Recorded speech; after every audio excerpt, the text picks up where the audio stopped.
नमस्कार दर्शकों, आप देख रहे हैं न्यूज़ टुडे, जिसमें हर खबर है ज़रूरी और हर विश्लेषण है खास। बात करते हैं मुख्य सुर्खियों की।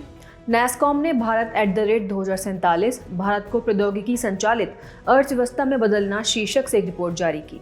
प्रधानमंत्री ने भाषाई विविधता पर जोर देते हुए एक दूसरे को प्रभावित करने और समृद्ध करने में भारतीय भाषाओं की भूमिका को रेखांकित किया। भारत में संयुक्त राज्य अमेरिका से LNG का आयात अब तक के उच्चतम स्तर पर पहुंच गया। भारत UAE व्यापक आर्थिक साझेदारी समझौते CEPA के 3 वर्ष पूरे हुए। मर्सर मेटल ने भारत का ग्रेजुएट स्किल इंडेक्स 2025 जारी किया। अंतर्राष्ट्रीय ऊर्जा एजेंसी IEA ने इलेक्ट्रिसिटी 2025 रिपोर्ट जारी की। चलिए बुलेटिन की शुरुआत करते हैं और नजर डालते हैं आज की पहली मुख्य खबर पर। नैस्कॉम ने भारत @2047 भारत को प्रौद्योगिकी संचालित अर्थव्यवस्था में बदलना नामक शीर्षक से एक रिपोर्ट जारी की। यह रिपोर्ट एक रणनीतिक रोड मैप प्रस्तुत करती है जो दर्शाती यह है कि भारत कैसे एक उच्च आय वाले देश में परिवर्तित हो सकता है और जिसका अनुमानित सकल घरेलू उत्पाद यानी GDP 23 से 35 ट्रिलियन डॉलर होगा। चलिए सबसे पहले रिपोर्ट के मुख्य बिंदुओं पर एक नजर डालते हैं। पहला, स्थिर GDP समृद्धि। भारत को लगभग 8 से 10% की वार्षिक आर्थिक समृद्धि प्राप्त करनी होगी। इसमें निर्यात आधारित अर्थव्यवस्था, विविध कौशल वाले कार्यबल का निर्माण जैसे कई पहलुओं पर जोर देना होगा। दूसरा है कुछ क्षेत्रक पर बल। इसमें सेवाएं और विनिर्माण क्षेत्रक भारत की आर्थिक समृद्धि को गति दे सकते हैं। ये क्षेत्रक 10% की समृद्धि दर प्राप्त कर रहे हैं, जबकि कृषि क्षेत्रक की समृद्धि दर लगभग 6% होगी। और तीसरा है नवीकरणीय ऊर्जा। भारत में कुल ऊर्जा उत्पादन में नवीकरणीय ऊर्जा की हिस्सेदारी 2023 की 24% से बढ़कर 2047 तक 70% हो जाएगी। अब आर्थिक समृद्धि को गति देने वाले क्षेत्र के बारे में बात कर लेते हैं। पहला क्षेत्र है इलेक्ट्रॉनिक्स। निकट भविष्य में आर्टिफिशियल इंटेलिजेंस आधारित प्रोडक्ट सिमुलेशन और लंबी अवधि में क्वांटम कंप्यूटर व ब्रेन इंस्पायर्ड न्यूरोमॉर्फिक चिप्स के डिजाइन पर ध्यान देना होगा। दूसरा है ऊर्जा। मुख्य रूप से microgrid, small modular reactors SMRs आदि में निवेश को बढ़ावा देना होगा। रसायन को देखें तो AI आधारित मॉलिक्यूलर डिजाइन और ग्राहकों की आवश्यकता के अनुसार अनुकूलित फॉर्मुलेशन पर ध्यान देना होगा। उदाहरण के लिए चीन ने विनिर्माण संसाधनों को एकीकृत करके उन्हें रासायनिक पार्कों में संगठित किया है। इसके अलावा है ऑटोमेटिव। विद्युतीकरण, इलेक्ट्रिक वाहनों को अपनाने को प्रोत्साहन और सॉलिड स्टेट बैटरियों को अपनाने पर ध्यान देना होगा। और आखिरी है सेवाएं। वित्त और बैंकिंग यानी ब्लॉकचेन आधारित लेन देन, स्वास्थ्य देखभाल यानी इमर्सिव टेलीप्रेजेंस ट्रीटमेंट जैसे क्षेत्रों पर जोर देना होगा। आगे बढ़ते हुए रिपोर्ट में की गई मुख्य सिफारिशों के बारे में भी जान लेते हैं। सरकार के लिए की गई सिफारिशें देखें तो निर्यात को बढ़ावा देने वाली अवसंरचनाओं के विकास को प्रोत्साहन देना चाहिए। आसियान, यूरोपीय संघ जैसे वैश्विक संगठनों के साथ भारत के हित वाले समझौते करने चाहिए। वहीं कॉरपोरेट जगत के लिए की गई सिफारिशों पर नजर डालें तो नवीनतम तकनीक के साथ एकीकृत अवसंरचना विकसित करने में निवेश बढ़ाना चाहिए। उदाहरण के लिए फैक्ट्री फ्लोर पर नवीनतम तकनीकी प्रणालियों को शामिल करना चाहिए ताकि रियल टाइम आधारित डेटा प्राप्त किया जा सके। अब अगली खबर की ओर बढ़ने से पहले आर्थिक समृद्धि प्राप्त करने में आने वाली चुनौतियां भी जान लेते हैं। पहली है शहरी अवसंरचना। 2047 तक 70% शहरी अवसंरचनाओं का निर्माण करना होगा। दूसरी है जनांकीय परिवर्तन। देश की आबादी में वृद्धजनों के बढ़ते अनुपात को देखते हुए 25 वर्षों में कुछ उपाय करने होंगे। इसके अलावा है भू राजनीतिक तनाव। देशों द्वारा संरक्षणवादी तरीका अपनाने से अंतर्राष्ट्रीय संबंध और व्यापार प्रभावित हो रहे हैं। वित्तीय बाधाएं की बात करें तो सार्वजनिक और निजी क्षेत्र का उच्च ऋण आर्थिक समृद्धि में बाधा उत्पन्न कर रहा है। और आखिरी है जलवायु परिवर्तन। ग्लोबल वार्मिंग की वजह से खाद्य, जल और ऊर्जा सुरक्षा संकट में पड़ सकती है। चलिए अगली खबर की ओर बढ़ते हैं। प्रधानमंत्री ने भाषाई विविधता पर जोर देते हुए एक दूसरे को प्रभावित करने और समृद्ध करने में भारतीय भाषाओं की भूमिका को रेखांकित किया। गौरतलब है कि भाषाई विविधता को 2 प्रकार से समझा जा सकता है। पहला, देश में भाषाओं की कुल संख्या और दूसरा, देश की आबादी में किसी एक भाषा को बोलने वालों का प्रतिशत। चलिए सबसे पहले भारत में भाषाई विविधता जानते हैं। मौजूदा स्थिति की बात करें तो 2011 की जनगणना के अनुसार भारत में 99 से अधिक गैर अनुसूचित भाषाएं, 22 अनुसूचित भाषाएं और 121 अन्य भाषाएं हैं। आपको बता दें कि People's Linguistic Survey of India 2010 ने भारत में बोले जाने वाली 780 भाषाओं की पहचान की है। इनमें से 50 भाषाएं पिछले 5 दशकों में विलुप्त हो चुकी हैं। वहीं भाषा परिवार की बात करें तो भारतीय भाषाएं मुख्य रूप से इंडो आर्यन, द्रविड़, ऑस्ट्रो एशियाई, तिब्बती बर्मी आदि भाषा परिवारों से संबंधित है। इसी के साथ आइए भारत में भाषाई विविधता को बढ़ावा देने वाले संवैधानिक प्रावधानों पर भी एक नजर डाल लेते हैं। सबसे पहले है 8वीं अनुसूची, जिसमें 22 अनुसूचित भाषाओं को सूचीबद्ध किया गया है। वहीं अनुच्छेद 29 की बात करें तो यह अनुच्छेद नागरिकों के किसी भी वर्ग की भाषा, लिपि और संस्कृति की सुरक्षा करता है। और आखिरी है अनुच्छेद 350 इसमें भाषाई अल्पसंख्यकों के हितों की रक्षा के लिए एक विशेष अधिकारी की नियुक्ति का प्रावधान किया गया है। आपको बता दें कि भारत में भाषाई विविधता बढ़ाने के लिए कुछ कदम भी उठाए गए हैं, जैसे राष्ट्रीय शिक्षा नीति यानी NEP 2020। यह कम से कम कक्षा 5 तक शिक्षा का माध्यम मातृभाषा या स्थानीय भाषा रखने का प्रावधान करती है। दूसरा है साहित्य अकादमी। यह संस्था पुरस्कार, प्रकाशन और अनुसंधान के माध्यम से भारतीय भाषाओं को समर्थन व संरक्षण प्रदान करती है। इसी के साथ प्रौद्योगिकी संबंधी पहल की बात करें तो इसके तहत भाषिणी और अन्य AI आधारित अनुवाद टूल्स, डिजिटल प्लेटफॉर्म्स पर क्षेत्रीय भाषाओं का समर्थन जैसी पहलें आरंभ की गई हैं। इनके अलावा शास्त्रीय भाषाएं हैं। इसके तहत ऐतिहासिक महत्व और भाषाई योगदान के आधार पर किसी भाषा को शास्त्रीय भाषा का दर्जा दिया जाता है। आखिरी है समिति। भारतीय भाषाओं के संवर्धन के लिए 2021 में भारतीय भाषा समिति नामक उच्चाधिकार प्राप्त समिति का गठन किया गया था। आइए अगली खबर पर बढ़ने से पहले भाषाई विविधता का महत्व भी जान लेते हैं। इससे आर्थिक जगत में सुविधा होती है, अर्थात भाषा, व्याख्या और अनुवाद के माध्यम से व्यापार में संचार को सुविधाजनक बनाती है। इसी के साथ यह ज्ञान का भंडार भी है। देशज और अल्पसंख्यक समुदायों के पास ज्ञान का विशाल भंडार होता है। इस भंडार को उनकी भाषाओं को सीखकर प्राप्त किया जा सकता है।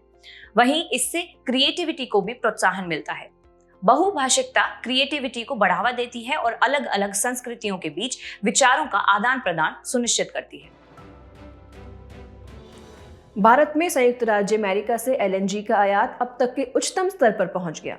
अमेरिकी ऊर्जा सूचना प्रशासन के अनुसार 2024 के पहले 11 महीनों में अमेरिका से भारत में होने वाले LNG के आयात में साल दर साल 71% से अधिक की वृद्धि दर्ज की गई है। सबसे पहले ये जानते हैं कि तरलीकृत प्राकृतिक गैस यानी LNG होती क्या है। इसे प्राकृतिक गैस को -162 डिग्री सेल्सियस यानी -260 डिग्री फ़ारेनहाइट तक ठंडा करके तरल अवस्था में परिवर्तित करके बनाया जाता है। LNG मुख्य रूप से मीथेन से बनी है। LNG में मीथेन की मात्रा लगभग 90% पाई जाती है, इसलिए गंधहीन, रंगहीन, गैर विषाक्त और गैर संचारक है। आपको बता दें, भारत विश्व स्तर पर चौथा सबसे बड़ा LNG आयातक देश है। अब ये जानते हैं कि LNG पर भारत की निर्भरता क्यों बढ़ रही है। पहला कारण है एनर्जी बास्केट में विविधता लाना। कोयले के उपयोग में कमी लाने के प्रयासों से ईंधन के तुलनात्मक रूप से स्वच्छ स्रोत LNG उपयोग को बढ़ावा मिलेगा। सरकार का लक्ष्य 2030 तक एनर्जी मिक्स में प्राकृतिक गैस की हिस्सेदारी को 15% तक बढ़ाना है। दूसरा है गैस आधारित अर्थव्यवस्था। आयातित कच्चे तेल पर निर्भरता को कम करने के लिए गैस आधारित अर्थव्यवस्था की ओर बढ़ने पर ध्यान केंद्रित करना। और तीसरा है जलवायु परिवर्तन से जुड़े लक्ष्य। LNG कोयले की तुलना में 40% और तेल की तुलना में 30% कम कार्बन डाइऑक्साइड यानी CO2 उत्पन्न करता है। इससे ये जीवाश्म ईंधनों में सबसे स्वच्छ ईंधन बन जाता है। चलिए आगे बढ़ते हुए LNG से जुड़ी चुनौतियां भी जान लेते हैं। सबसे पहली है उच्च कीमत और अत्यधिक मूल्य अस्थिरता, जैसे रूस यूक्रेन युद्ध के कारण वैश्विक बाजार में मांग आपूर्ति संबंधी असंतुलन का पैदा होना। इसके बाद है अपर्याप्त पाइपलाइन नेटवर्क। LNG को टर्मिनलों से उसके उपयोग वाले क्षेत्रों तक ले जाने के लिए इस्तेमाल किए जाने वाला पाइपलाइन नेटवर्क अच्छी तरह से स्थापित नहीं है। इससे पूरे देश में खासतौर पर अलग थलग क्षेत्रों में LNG के वितरण एवं उपलब्धता में बाधा आती है। और आखिरी है सीमित भंडारण क्षमता। ये भारत को वैश्विक LNG बाजार में मूल्यों में होने वाले उतार चढ़ाव के प्रति संवेदनशील बनाता है। चुनौतियों के बाद LNG के लिए भारत द्वारा शुरू की गई पहलों पर भी एक नजर डाल लेते हैं। परिवहन और खनन क्षेत्र में LNG के उपयोग को बढ़ावा देने के लिए LNG नीति का मसौदा तैयार किया गया है। साथ ही परिवहन क्षेत्र में ईंधन के रूप में LNG को शामिल करने के लिए 2017 में केंद्रीय मोटर वाहन नियम 1989 को संशोधित किया गया था। खबर के अंत में विविध क्षेत्रकों में एलएनजी की भूमिका के बारे में भी जान लेते हैं। पहला है आवासीय उपयोग। यह पानी और इमारतों को गर्म करने के साथ साथ घरों में खाना पकाने के लिए उपयोग की जाती है। दूसरा है बिजली उत्पादन। कोयले के कम कार्बन उत्सर्जन वाले विकल्प के रूप में पावर प्लांट में बिजली के उत्पादन में उपयोग की जाती है। इसके अलावा है परिवहन। भारी वाहनों और जहाजों के लिए ईंधन के रूप में उपयोग की जाती है। इससे वायुमंडल में ग्रीन हाउस गैसों का उत्सर्जन कम होता है। और आखिरी है उद्योग। उर्वरकों, प्लास्टिक और वस्त्रों के उत्पादन में कच्चे माल के रूप में कार्य करती है। चलिए अगली महत्वपूर्ण खबर का रुख कर लेते हैं। भारत यूएई व्यापक आर्थिक साझेदारी समझौते यानी सीईपीए के 3 वर्ष पूरे हुए। इंडिया यूएई सीईपीए पर 18 फरवरी 2022 को हस्ताक्षर किए गए थे और यह 1 मई 2022 को लागू हुआ था। चलिए सबसे पहले भारत यूएई सीईपीए के बारे में जान लेते हैं। यह पिछले दशक में भारत द्वारा किसी भी देश के साथ हस्ताक्षरित पहला गहन और पूर्ण मुक्त व्यापार समझौता है। इसमें वस्तुओं एवं सेवाओं का व्यापार, फार्मास्यूटिकल्स उत्पाद, बौद्धिक संपदा अधिकार यानी आईपीआर, निवेश आदि शामिल है। इसी के साथ आइए भारत यूएई सीईपीए का महत्व जान लेते हैं। इस समझौते से अगले 5 वर्षों के दौरान द्विपक्षीय वस्तु व्यापार के $100 अरब से अधिक तक पहुंचने की उम्मीद है। इसी तरह सेवाओं में व्यापार के $15 अरब से अधिक तक पहुंचने की अपेक्षा है तथा बेहतर व्यापार, उदारीकरण और बाजार पहुंच के माध्यम से भारतीय कार्यबल के लिए 10 लाख से अधिक रोजगार के अवसर उत्पन्न होंगे। इसके अलावा भारत के श्रम प्रधान उत्पादों जैसे वस्त्र, इंजीनियरिंग सामान आदि के लिए अधिमान्य बाजार पहुंच को सक्षम बनाया जा सकेगा। आपको बता दें कि संयुक्त अरब अमीरात से भारत को निर्यात किए जाने वाले लगभग 90% उत्पाद पर शून्य शुल्क लगेगा। इससे पेट्रो रसायन, एल्यूमीनियम और तांबे के यूएई कमोडिटी निर्यातकों को लाभ होगा। यह समझौता ओमान, कतर जैसे खाड़ी सहयोग परिषद यानी जीसीसी देशों के साथ व्यापक व्यापार समझौतों का मार्ग प्रशस्त करेगा। चलिए अब भारत यूएई सीईपीए के तहत हुई प्रगति के बारे में भी जान लेते हैं। सबसे पहले द्विपक्षीय पण्य व्यापार की बात करें तो वित्त वर्ष 2020-21 में दोनों देशों के बीच 43.3 बिलियन अमेरिकी डॉलर का द्विपक्षीय व्यापार हुआ था। यह वित्त वर्ष 2023-24 में लगभग दोगुना होकर 83.7 बिलियन अमेरिकी डॉलर हो गया था। वहीं निर्यात वृद्धि देखें तो वित्त वर्ष 2023-24 में गैर तेल निर्यात 27.4 बिलियन अमेरिकी डॉलर तक पहुंच गया था।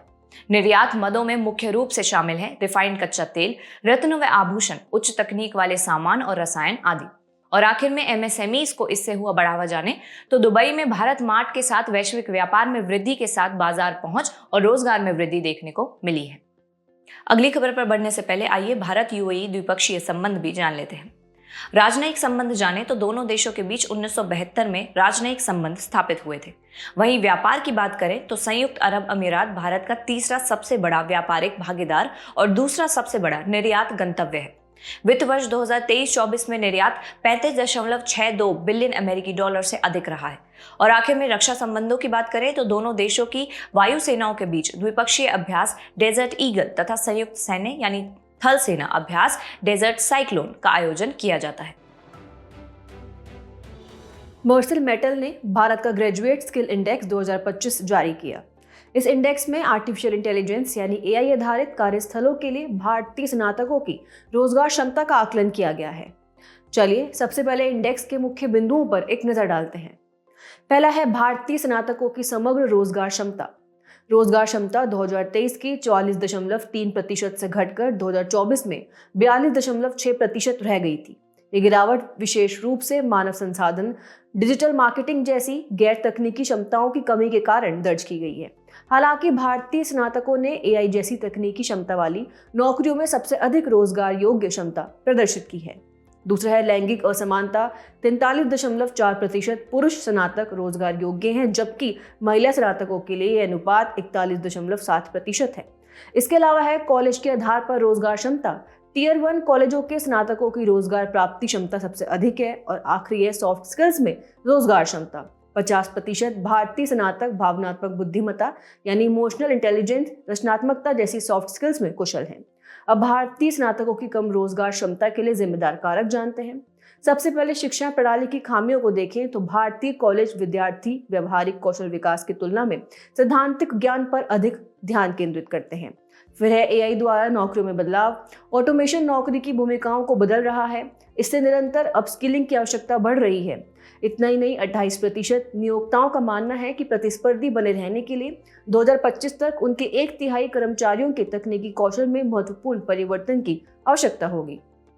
और आखिरी है सॉफ्ट स्किल्स की कमी। शैक्षिक कार्यक्रमों में संचार, टीम वर्क और क्रिटिकल थिंकिंग जैसी आवश्यक कार्यस्थल क्षमताएं शामिल नहीं की जाती हैं। आगे बढ़ते हुए भारत में रोजगार क्षमता बढ़ाने से संबंधित पहले भी जान लेते हैं। पहली है कौशल विकास। प्रधानमंत्री कौशल विकास योजना यानी PMKVY, जन शिक्षण संस्थान JSS योजना आदि चलाई जा रही है। दूसरी है महिलाओं की रोजगार क्षमता। Stand up India, women in science and engineering Kiran यानी वाइस किरण जैसे कार्यक्रम चलाए जा रहे हैं। खबर के अंत में रोजगार क्षमता बढ़ाने में अलग अलग हितधारकों की भूमिका भी जान लेते हैं। विद्यार्थी को देखें तो उन्हें AI, coding, data science, team work आदि पर ध्यान केंद्रित करना चाहिए। कॉलेज को अधिक व्यवहारिक और उद्योग की मांग आधारित शिक्षा पर जोर देना चाहिए और नियोक्ता को रोजगार प्रशिक्षण और इंटर्नशिप कार्यक्रमों में निवेश करना चाहिए आदि। चलिए आखिरी खबर का रुख कर लेते हैं।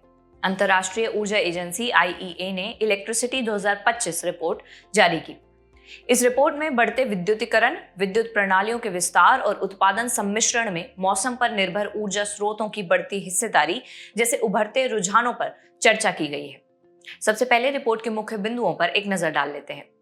वैश्विक स्तर पर देखें तो वैश्विक ऊर्जा मांग 2024 में 4.3% बढ़ी थी। इसके 2027 तक 4% के करीब बढ़ने का अनुमान है। इसी के साथ संयुक्त राज्य अमेरिका और यूरोपीय संघ को पीछे छोड़ते हुए चीन विद्युत के सबसे बड़े उपभोक्ता के रूप में उभरा है। आपको बता दें कि 2024 में विद्युत उत्पादन से वैश्विक CO2 उत्सर्जन में 1% वृद्धि देखी गई थी, लेकिन 2025 से 2027 के बीच इसके स्थिर रहने की उम्मीद है। वहीं 2025 से 2027 के दौरान विद्युत की बढ़ती मांग का 95% हिस्सा सौर, पवन और जल विद्युत जैसे नवीकरणीय ऊर्जा स्रोतों से पूरा होने की संभावना है। भारत की स्थिति देखें तो भारत में 2024 में विद्युत की मांग में 5.8% की वृद्धि दर्ज की गई है। इसके 2025 से 2027 के दौरान औसतन 6.3% की सालाना दर से बढ़ने की संभावना है। इसी के साथ भारत की कोयला आधारित ताप विद्युत क्षमता के 2032 तक 283 गीगावाट तक पहुंचने का अनुमान है।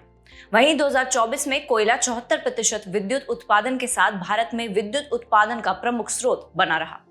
आपको बता दें कि नवीकरणीय ऊर्जा हिस्सेदारी के 2024 में 21% से बढ़कर 2027 तक 27% पहुंचने का अनुमान है। इस हिस्सेदारी में सौर PVs प्रमुख भूमिका निभाएंगे।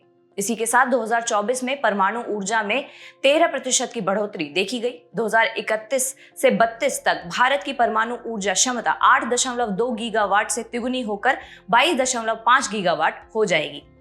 चलिए अब विद्युत की मांग में वृद्धि के लिए जिम्मेदार कारक जान लेते हैं।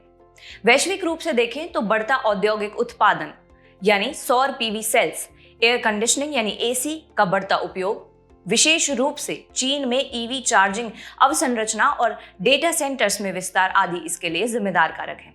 वहीं भारत में 7% की उच्च आर्थिक समृद्धि यानी IMF का अनुमान और तीव्र गर्मी के परिणाम स्वरूप भारत में AC की मांग बढ़ रही है।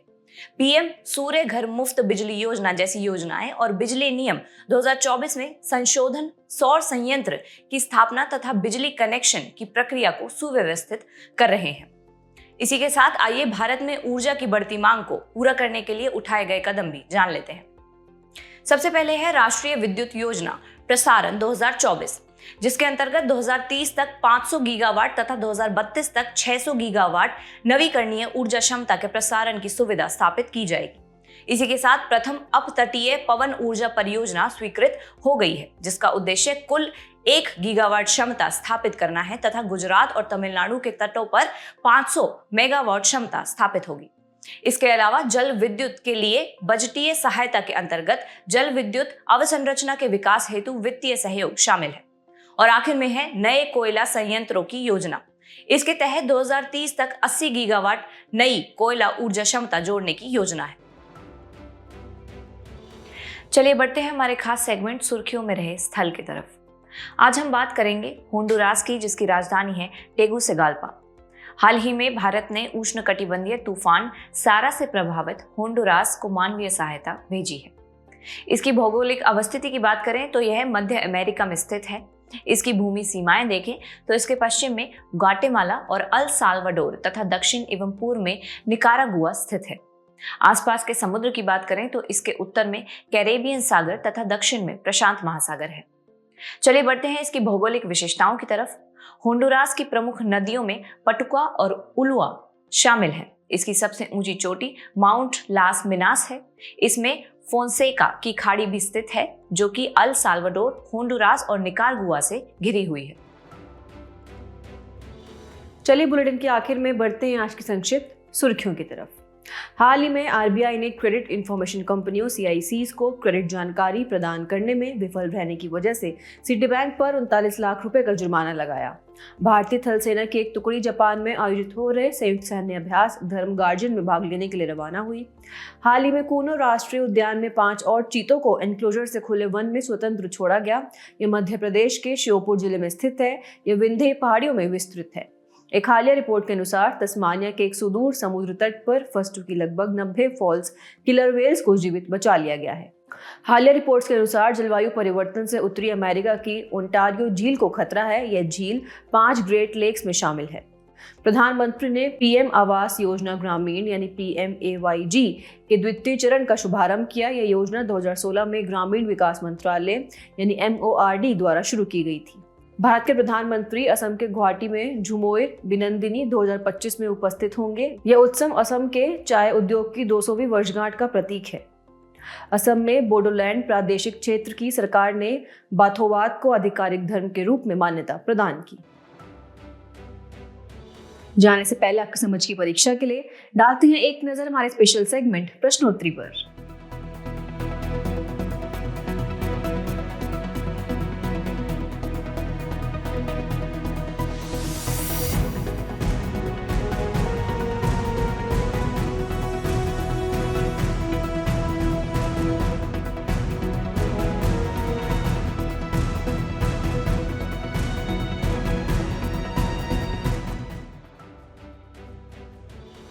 हमसे जुड़ने के लिए आपका धन्यवाद। उम्मीद है न्यूज़ टुडे का यह बुलेटिन आपको पसंद आया होगा।